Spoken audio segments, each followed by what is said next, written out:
अस्सलामुअलैकुम वरहमतुल्लाहि वबरकातुह। मोहतरम नाज़रीन और सामीन, उम्मीद है कि आप खैरियत से होंगे। अल्लाह आप तमाम को आफ़ियत के साथ हमेशा खुश रखे। आज कुछ नसीहत की बातें आपके सामने रखनी है। बहुत काम की बातें हैं, अगर आप इसको ध्यान और तवज्जो से सुनेंगे तो आपको भी बहुत फ़ायदा होगा इंशाअल्लाह। एतमाद एक रूह की तरह है, भरोसा एक रूह की तरह है जो एक बार चला जाता है फिर लौट कर नहीं आता। आदमी के जिस्म से रूह एक मर्तबा निकल जाती है फिर वापस लौट कर नहीं आती। इसी तरीके से भरोसा एक रूह की तरह है, जब एक मर्तबा चला गया फिर कभी वापस लौट कर नहीं आता।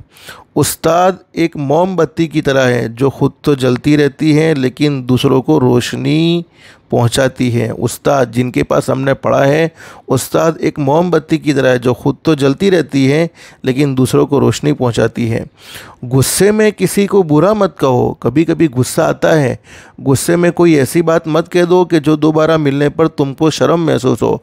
यानी गुस्से में इतनी हदें क्रॉस मत कर जाओ कि जब किसी से मिलने की वापस नौबत आ जावे तो आंखों से आंखें मिला ना सके, उसके सामने अपना चेहरा जाहिर ना कर सके, उसके सामने अपना चेहरा बता ना सके। तो फरमाया गुस्से में किसी को बुरा मत कहो, यानी ऐसी बातें बुरी मत कह दो जो दोबारा मिलने पर तुमको शर्म महसूस हो।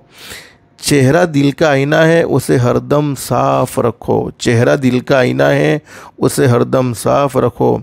जो शख्स अपनी अज़मत के खुद गुण गाता है, यानी अपनी ही तारीफ़ करता है, जो शख्स अपनी अज़मत के खुद गुण गाता है वो हरगिज़ अज़ीम नहीं हो सकता, यानी वो बड़ा नहीं हो सकता। सबसे छोटे आमाल को नीयत बड़ा कर देती है। सबसे छोटे आमाल को नीयत बड़ा कर देती है। क्या मतलब है? नीयत दुरुस्त है लेकिन आमाल छोटा है, तो दुरुस्त नीयत होने की वजह से वो अमल बड़ा हो जाता है। और सबसे बड़े आमाल को नीयत छोटा कर देती है। बहुत बड़े बड़े आमाल है लेकिन नीयत दुरुस्त नहीं है तो फिर वो बड़े आमाल भी छोटे हो जाते हैं।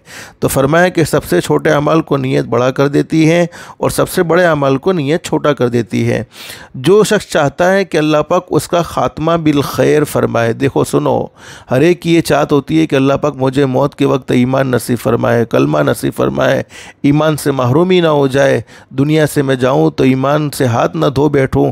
इसलिए कि शैतान मरदूद की पूरी कोशिश रहती है, दुनिया में भी हमें वरगलाता है, दुनिया में भी हमें अल्लाह के अकाम से दूर रखने की कोशिश करता है। और हज़रत नबी करीम सल्लल्लाहु अलैहि वसल्लम की मुबारक ज़िंदगी पर दुनिया में हमें चलने नहीं देता। तो शैतान की पूरी ये कोशिश रहती है कि मरते हुए भी ये ईमान के साथ दुनिया से न जाए, कलमे के साथ दुनिया से न जाए। तो शैतान पूरी कोशिश करता रहता है।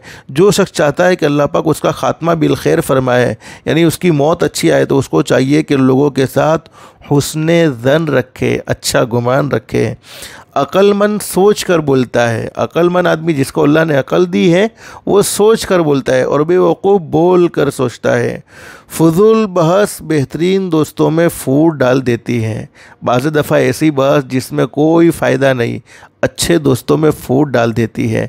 ये कुछ नसीहतें मैंने आपके सामने जिक्र की है। दोस्तों आप हमें कमेंट में बतलाना आपको इनमें से कोई नसीहत पसंद आई या नहीं आई, और दुआओं में ख़ास याद रखें। अस्सलामु अलैकुम वरहमतुल्लाहि वबरकातुहू।